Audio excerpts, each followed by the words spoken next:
Harris was born on May 28, 1950, in Senatobia, Mississippi.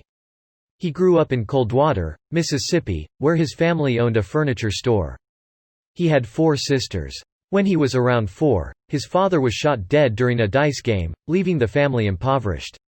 As a youth, Harris worked as a sharecropper to help support his family. Harris left high school in the 9th grade and became a habitual burglar. In 1967, local police suggested he leave town. As Harris put it, "Back then if you didn't leave like they said, you would be found dead somewhere." He relocated to Florida, where he drove trucks and picked fruit. At age 25, he moved to Benton Harbor, Michigan, where he met wrestler Bobo Brazil. Harris then began training as a wrestler, under Brazil's friend, Tiny Tim Hampton. He moved to Arkansas to continue training and escape the snow in Michigan. Harris debuted in 1978 under the ring name, Sugar Bear, Harris. He spent most of his early career in the southern United States, also using the ring names, Ugly Bear, Harris and Big Jim Harris. His first manager was Percy Pringle. He won his first championship in NWA Tri-State in 1979, teaming with Oki Shikina to win the NWA Tri-State Tag Team Championship.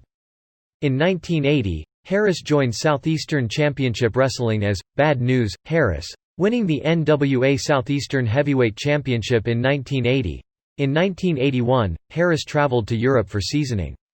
Following a stint in Germany, he traveled to the United Kingdom, where he wrestled for joint promotions as the Mississippi Mauler, a character with some similarities to his future Kamala character. In June 1981, he competed in a tournament for the vacant WWA World Heavyweight Championship, losing to Wayne Bridges in the final in Wembley Arena in London. Harris returned to Senatobia in the United States in 1982 after sustaining a broken ankle. While visiting his friend the Dream Machine at the Mid-South Coliseum in nearby Memphis, Tennessee to borrow ring attire, Harris met Continental Wrestling Association promoter Jerry Lawler, who offered him a job. Harris, Lawler and Jerry Jarrett developed a new character for Harris, Kamala, later adjusted to Kamala, drawing upon ideas for a character originally developed for Harris by the Great Mephisto. The character was a vicious Ugandan headhunter with face and body paint copied from a Frank Frazetta painting. His backstory was that he was a former bodyguard of deposed President of Uganda Idi Amin who had been discovered by J.J. Dillon during an excursion to Africa. A promotional vignette aired on WMC TV featuring a spear-wielding Kamala seemingly emerging from a steamy African jungle. The vignette was actually filmed on Jarrett's farm in Hendersonville, Tennessee, with the steam effect created using dry ice. To establish Kamala as a monstrous character, Jarrett instructed him to wrestle in a brawling style with chops and biting. To preserve kayfabe, Harris wore robes and refused to speak English while in public in Memphis. Kamala made his debut in the CWA in May 1982 with Dillon as his manager, losing to Lawler by disqualification in a match that sold out the Mid-South Coliseum. In June, he defeated Lawler for the AWA Southern Heavyweight Championship, which he held until August that year. Toward the end of the year, he feuded with the imposter, Kamala too. In late 1982, Kamala began wrestling for Bill Watts' Mid-South Wrestling promotion. He was managed by Skandor Akbar and Friday, originally portrayed by Buddy Wayne, then by Frank Dalton, forming part of Akbar's villainous Devastation, Inc. stable. In April 1983, he wrestled Andre the Giant in a highly promoted bout at the Louisiana Superdome. During 1983, he faced the Junkyard Dog in a series of Battle of the Monsters matches. In March 1983, Kamala debuted in the Dallas, Texas-based World Class Championship Wrestling promotion. In October of that year, he challenged Harley Race for the NWA World Heavyweight Championship, losing by disqualification. In the same month, he began a lengthy feud with the Von Erich family, repeatedly facing brothers David, Kerry, and Kevin. In May 1984, he faced the Great Kabuki at the David Von Erich Memorial Parade of Champions, a tribute to David, who had died suddenly in February. Kamala continued to appear regularly with WCCW until late 1985. At the instigation of Andre the Giant, Kamala debuted in the World Wrestling Federation (WWF) in July 1984. He was managed by Freddie Blassie and a masked handler in safari clothing known as Friday, played by a variety of people. In a memorable segment on the television program Tuesday Night Titans, Kamala seemingly devoured a live chicken with a cutaway shot of feathers flying out of his mouth shown to create the illusion. After defeating a series of opponents including B. Brian Blair, Salvatore Bellomo, and Chief Jay Strongbow, in August 1984 Kamala challenged Hulk Hogan for the WWF World Heavyweight Championship, wrestling him to a double count-out. In October 1984, he began a series of matches against Andre the Giant, among them a steel cage match which he lost after Andre twice sat on his chest. Kamala's final appearance was in a battle royal in November 1984. After leaving the WWF in late 1984, Kamala went on to appear with multiple promotions throughout the United States and Canada. Throughout 1985, Kamala wrestled for the Minneapolis, Minnesota-based American Wrestling Association (AWA). He was established as a «monster» by winning a series of handicap matches. He feuded with SGT. Slaughter, whom he defeated in a Ugandan death match in April 1985 but lost to in a boot camp steel cage match in June. At the Super Clash Supercard in September 1985, Kamala lost to Jerry Blackwell in a bodyslam challenge.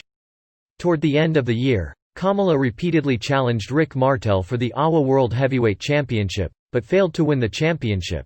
In July 1985, Kamala wrestled for Jim Crockett Promotions at the Great American Bash, unsuccessfully challenging Magnum TA for the NWA United States Heavyweight Championship. In November 1985, Kamala made his first tour of Japan with All Japan Pro Wrestling. Wrestling as Giant Kamala, he formed a tag team with fellow Gaijin King Cobra.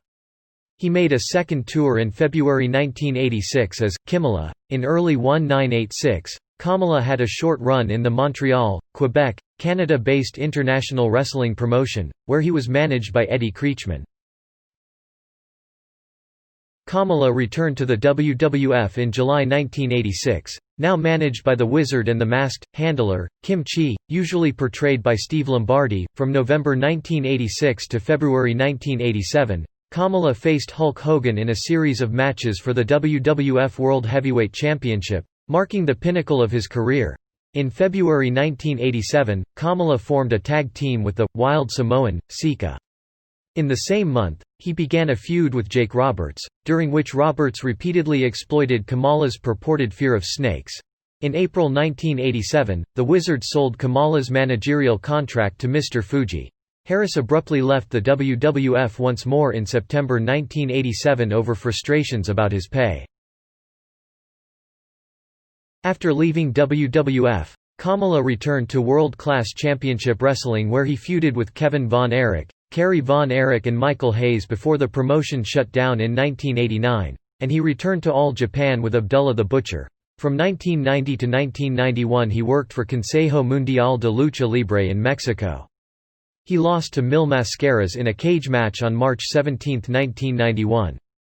Then he returned to Japan, working for All Japan, W*ing and Super World of Sports into 1992. He then debuted for the Memphis-based United States Wrestling Association, USWA, in 1990, feuding with Jerry Lawler, and winning the USWA Unified World Heavyweight Championship 4 times. He left the company in 1992. Kamala returned to the WWF on May 9, 1992, with Kim Chi and Harvey Whippleman acting as his managers. In June 1992, he unsuccessfully challenged Randy Savage for the WWF World Heavyweight Championship. Throughout mid-1992, he wrestled primarily in house shows, with his regular opponents including The Undertaker, Bret Hart, The Texas Tornado, and The Ultimate Warrior. Kamala lost to The Undertaker by disqualification at SummerSlam in August 1992. Kamala later claimed that he was paid $13,000 for the bout while The Undertaker was paid $500,000. Professional wrestling journalist Dave Meltzer questioned this claim, saying, "I'm not saying he's lying, but that's hard to believe. For there to be that big of a disparity wouldn't make any sense." In November 1992, Kamala lost to The Undertaker at Survivor Series in the first ever televised casket match. In January 1993, Kim Chi and Whippleman began mistreating Kamala, leading him to break away from them and align himself with Reverend Slick. Slick set out to humanize Kamala, leading to a series of skits in which he introduced him to activities such as 10-pin bowling. Kamala feuded with Kim Chi throughout early 1993. In March 1993, he began a series of matches with Bam Bam Bigelow. The two were scheduled to face one another at WrestleMania X, but the match was cancelled. In May 1993, Kamala lost a King of the Ring tournament qualifying match via countout to Mr. Hughes on an episode of WWF Wrestling Challenge. He went on to compete primarily at house shows until being released by the WWF that July. In December 1993, Kamala was announced as a participant in the 1994 Royal Rumble match. However, during the bout the announcers noted that Virgil, as an alternate participant, had replaced him. After leaving the WWF once more, Harris stepped back from professional wrestling. He began working as a truck driver using two semi-trailer trucks he had purchased following his series of matches with Hulk Hogan. He only wrestled in independent shows and part-time for USWA. In December 1993, he wrestled in India where he won the vacated IAW Tag Team titles with Dusty Wolfe defeating Leo Burke and the Mongolian Mauler. At Hulk Hogan's suggestion, Kamala joined World Championship Wrestling (WCW) in 1995. He was introduced as part of Kevin Sullivan's Dungeon of Doom stable, whose goal was to end Hogan's career. In his first WCW pay-per-view appearance, he defeated Hacksaw Jim Duggan at Bash at the Beach. He lost a singles match to Hogan at Clash of the Champions 31. He was part of the Dungeon of Doom team at Fall Brawl, which lost to Hogan's team, the Hulkamaniacs. On January 24, 1996, Kamala returned to the USWA for the final time where he teamed with Brian Christopher and PG-13 to defeat Tracy Smothers, Doug Gilbert, Jesse James Armstrong, and Robert Gibson in an Iron Man match. Kamala participated in the Gimmick Battle Royal at WrestleMania X7 and was eliminated by SGT Slaughter. On July 26, 2004, he made a surprise return to World Wrestling Entertainment (WWE), participating in a Raw Diva Search segment on Raw, in which the female contestants were instructed to try to seduce him. Kamala faced Randy Orton on the August 11, 2005 edition of SmackDown. Accompanied by Kim Chi, but the match was interrupted by a message from The Undertaker to Orton, and ended in a no contest. Kamala appeared at the 2005 Taboo Tuesday event, as one of the choices for Eugene's tag team partner. He lost the fan vote to Jimmy Snuka, but came to the ring after the match to deliver a big splash to Tyson Tomko. On June 25, 2006, at Vengeance, he accompanied Eugene to the ring along with Doink the Clown and Hacksaw Jim Duggan to take on Umaga. Umaga quickly won, then attacked all three. But before Kamala and Umaga could fight, Umaga's manager, Armando Estrada, intervened. Umaga defeated Kamala in a match the following night on Raw in his last appearance for the promotion. Kamala returned to wrestling and had a lengthy run on the independent circuit. He lost to his nemesis Jerry Lawler at International Wrestling Cartel on July 20, 2002. From 2003 to 2004 he made appearances for Memphis Wrestling. He lost to Jim Duggan at Wrestle Reunion 1 on January 29, 2005. On September 30, 2006, he wrestled to a non-finish with Bryan Danielson, in a match for the Raw World Championship at a National Wrestling Alliance event in Bridgeport, Connecticut. He defeated Lanny Poffo at Great North Wrestling Event Wrestling Super Show at the Ottawa SuperX in Ottawa, Canada. Kamala appeared at Total Nonstop Action Wrestling Slammiversary pay-per-view in June 2008, as a guest at Jay Lethal and SoCal Val's Storyline Wedding. His last match was on August 15, 2010 at Juggalo Championship Wrestling with the Weedmen defeating the Haters Polly and Vito Tomaselli. Harris was married to Sheila Stover from 1974 to 2005. After the couple divorced, Harris married Melissa Guzman. Harris lived with his niece Ashley in Senatobia, Mississippi, until moving to Oxford, Mississippi. In July 1993, Harris was called away from a WWF tour after a show in Oakland, California, when his youngest sister and her stepdaughter were shot dead. The killer attempted suicide, but only severely disfigured himself.